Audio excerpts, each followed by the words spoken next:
Okay, this says 3 disturbing true horror stories.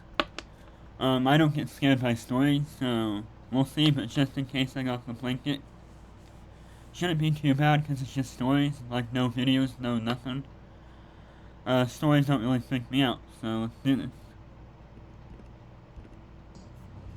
But if there's a jump scare,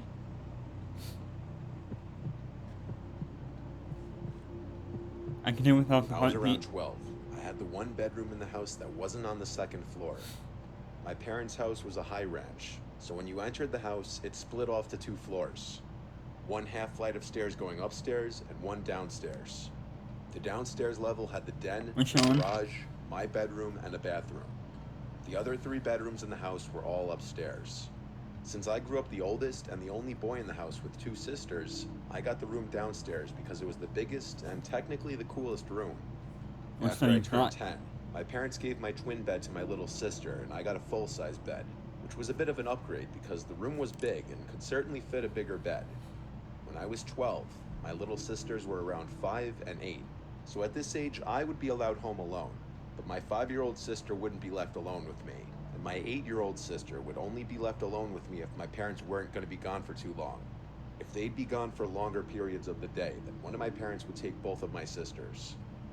For this short period of time, I'd say like 3 nights in a row, I already got a maybe a feeling little of what's more. gonna happen, but I I don't was want to say waking up in the anything middle yet. of the night for no reason, and I'd have trouble falling back asleep. Same here. Considering I was 12 years old, I knew I shouldn't have been having sleeping problems at that age. Insomnia. I was sleeping with the fan on next to my bed because it was a hot couple of days in the middle of the summer, so I wasn't sure what exactly was waking me up considering the fan provided a steady white noise. One of these nights, I got up after waking up to refill my glass of water. I went to Here the it bathroom comes. right outside my bedroom, and as I was filling it up, I thought I heard something come from inside my room. Oh no. I turned off the First faucet coming and on. then listened, but now there was nothing, just the sound of the fan. I walked to the doorway in my bedroom. If there's a I jump couldn't scare. tell what it was, but something was creeping me out about my room now. I went upstairs to the living room and decided to sleep on the couch that night. I fell asleep eventually, but that same night, again, I woke up, this time to noises from the kitchen. I saw the glow of the light from the fridge and the sounds of someone rummaging through it. The way that floor was set up had the kitchen out of view for If the I hear couch any in the living noises in room. my house, I'm I couldn't grabbing a see who was shotgun. there. I heard the fridge door eventually shut, then footsteps walk away and downstairs. I was Well, drowsy, I'm so I following went that. back to sleep. Whoever that is, and I'm shooting I him in the believe it head. was the next day that my mom was folding clothes in my room and she told me my room stunk and I needed to clean up whatever that smell was. I ignored her because I really didn't smell anything. I wish I didn't ignore her though. That night, our dad put the air conditioning on because it was simply too hot. After we all watched a movie as a family, everyone started getting ready for bed. I went to my room and played video games for a little while before getting sleepy. By that time, I turned off the Get TV to the and point. console and rolled on my side to go to sleep like I always did. Tonight I didn't have the fan on because the air conditioning was on, so there was just the sound of the air blowing out from the vents in the ceiling. I fell asleep, but once again I woke up not long after. I didn't know what the sound I heard was. All I heard was the vent fan These aren't blowing real, no air. way. Then, when it stopped blowing air, the room was silent, and I heard something. Oh no. Breathing. But it wasn't my breathing, though. Oh no. I looked around the room. That's The why you closet always door sleep was with a shut, gun. so there was no way it was coming from there. Part of my childlike innocence assumed it was my younger sister playing a prank. I got on the floor No, and that's looked no the one prank. place I could think to look. Under the bed. Oh no. I lifted the little piece of cloth that dangles at the bottom of the bed, and there was a very large person laying underneath my bed on a pile of blankets. Oh, Their If head was that facing ever me, but their eyes happens, were closed. I fell they're gonna backwards regret even and seeing basically me. crab walked out of the room, screaming "Dad!" I heard my parents' door swing open and my parents yelling in concern.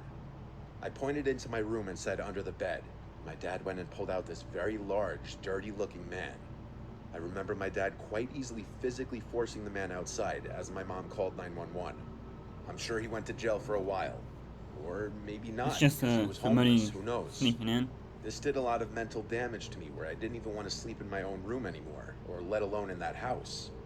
I had to sleep in the middle of my parents for a while. Then my dad installed security cameras all over the house. We threw out everything that was opened in the fridge because we had no idea what he put his mouth on in there. The fear of someone being under my bed stayed with me for a long time, years to come. We don't even know how long he was hiding under my bed. It could have been a few days. The smell, the person going through the fridge, the randomly waking up every night for a few days.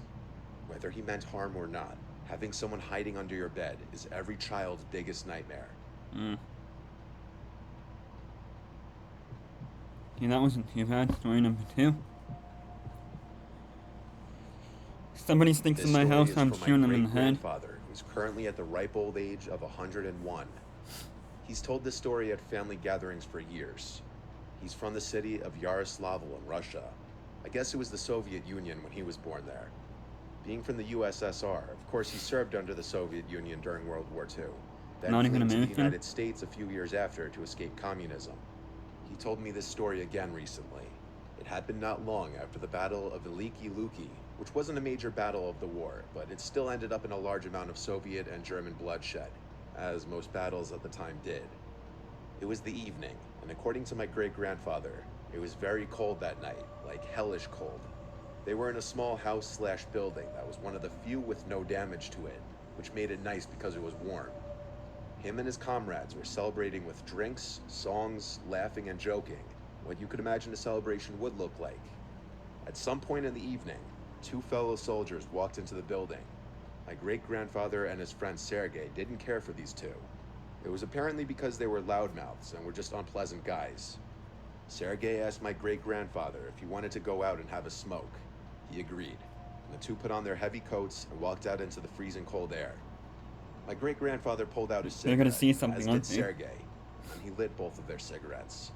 They were talking for a while, both enjoying their cigarette and basking in the glory that came along with winning the battle that had been going on for about 2 months. After my great-grandfather finished his cigarette, they were both about to go back inside, when they heard what sounded like a man scream from the woods in the distance. Oh no.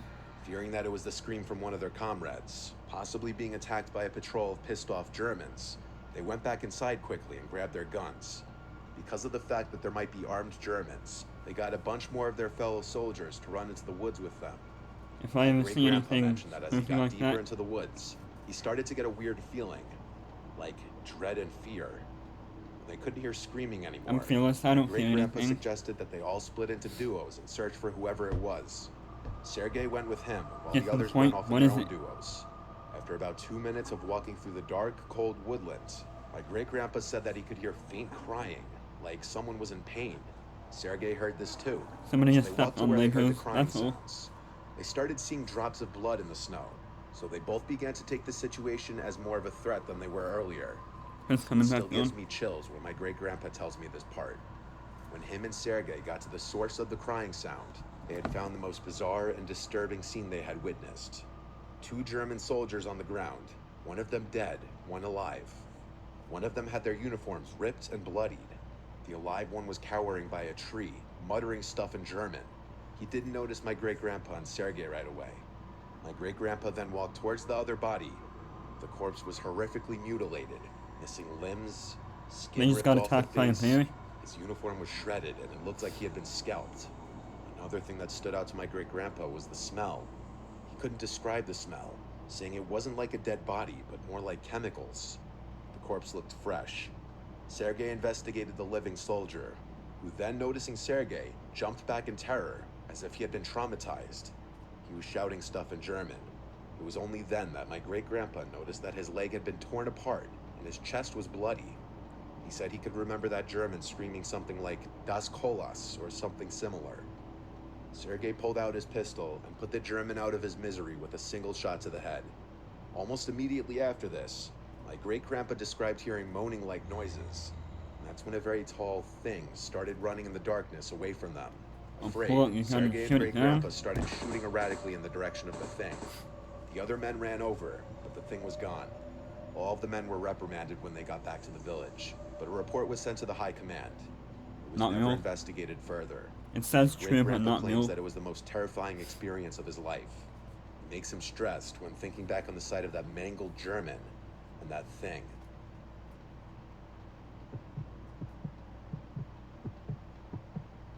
Last one, here we go. This happened when my fiancée Morgan and I just moved into our house together in a quiet little town. We still live in this house. It's a modest, cute little house, perfect for us and a couple of kids if and when we decide to have. We met one of the neighbors right off the bat. They seemed nice. They were an older couple in their late 60s. The neighbors on the other side were pretty far away, so we didn't meet them for a while. We were still in the unpacking and furnishing phase. It might have been week 2 of living in the house. We were exhausted by every night, having to work our jobs and then also setting up the house and unloading. Morgan was cooking pasta in the kitchen. I was sitting at the table talking to her while on my laptop shopping for area rugs. It was a little stuffy in the house, so I was gonna go slide open the back door, but as I got to it, I looked into the backyard and noticed someone sitting in one of the chairs. Oh. He was kind of hunched over with his head down. When I Grab say your I pistol and almost shoot shit it in the myself head. when I saw it, I'm not kidding. I whispered Morgan's name and said, "Don't scream, but there's a man in the yard." She walked over to look outside and gasped. She grabbed me and kind of hid behind me and said, "Go say something." No, wait, don't. Truth be told, I myself didn't know if I should go out there or not. I'm not the biggest man, to be honest, and even though this guy had his back to us and was sitting down, I'm he feeling looked like he was sidewalk, bigger man. than I'd me. punch him right in the Morgan face. suggested I knock on the glass and yell at him to leave. I didn't want to do it though, I was scared. The backyard is huge, but right outside the backyard door is a patio with the leftover furniture. Oh, is Lights that in the what yard it weren't was like in on. real life? We just saw him through the interior lights shining through the glass door, Oh. which meant he had to know we were in here. Oh. I said fuck it, knocked on the glass and yelled, "Hey, you need to get off our property." The man turned around and looked at me. He then got up with this half smile, almost like he was laughing. He looked 50. He had a really long gray beard and tattoos down to his wrists. He walked up to the glass. Oh no. I made sure the door was locked. He stood on the other side of the glass door and shifted his gaze to Morgan. He started licking his lips and saying vile shit. I yelled, "All right, I'm calling the police." I closed the sliding blind to get him out of our faces. I called 911 and told the operator to please hurry and send police to our house. I could still hear the man on the other side of the door, now speaking at a very high volume, almost yelling. You don't still need the saying police, all you need disgusting is a things gun. about Morgan. Or a knife. Put the phone to the glass so the operator could hear it. He made me stay on the phone until police would show up. Eventually it went quiet outside, and so I took a peek out the glass and the guy was gone. Still, I couldn't wait for police to arrive. And when they did, they searched the backyard, took a police report, and left. We thought it was over. But later on that night, when we were in the living room watching TV, Always later we on. both agreed we heard something from outside in the yard. I went over to the window and kinked the blind, just enough to see that man outside again. He had a cigarette in his hand. He was talking to himself, or trying to You're talk scared to of a us, person? facing the house. He noticed the kink in the blinds, because he ran over to the window. I jumped back, and he started pounding on the window, saying all these awful, sick things he wanted to do to Morgan. I Oh told her no. to go upstairs. I didn't want her to hear this anymore. You did I that yelled to me I'm and gonna you're call the gonna police again. you're gonna And the die. pounding stopped, and he went silent. I waited a few seconds before kinking the blind again. He was gone. I went upstairs to go comfort Morgan, who was visibly shaken. I told her he was gone, when in hindsight I should have called the cops again. Downstairs, I heard bumping and knocking. I went halfway down the stairs and heard bumps on the back door and the doorknob twisting and turning. He was trying to get into the that house. happens, you're gonna regret Grabbed it. the phone in the kitchen and called 911 again, once again begging the operator to send police now. This time the police arrived a lot quicker, and I didn't alert the man outside that they were coming. But unfortunately, by the time they showed up, that man disappeared again. It's very likely he just ran off into the trees deep in the backyard. He didn't come back again that night. The next day, we went around knocking on neighbors' doors, both introducing ourselves to those we hadn't met yet and asking them if they knew anyone matching the description of that man. What we found out was disturbing. A couple a few doors down from us knew that man. He was known for beating his ex-wife and having a drinking and drug problem, and generally just regarded as very dangerous. He lived around the block from us in a small, rundown house. That's the scariest part. We reported him to the police, but since we didn't have him on video, we couldn't press charges. We don't know if he still lives there because we haven't heard from or seen him in a long time. I hope it stays that way. Not disturbing, not scary. I told you, and you believe me now, that I don't get spooked out by stories. So if you have any scary stories that you want to share with me, go ahead. But I gotta stop this because there's a recording limit, so I don't get scared.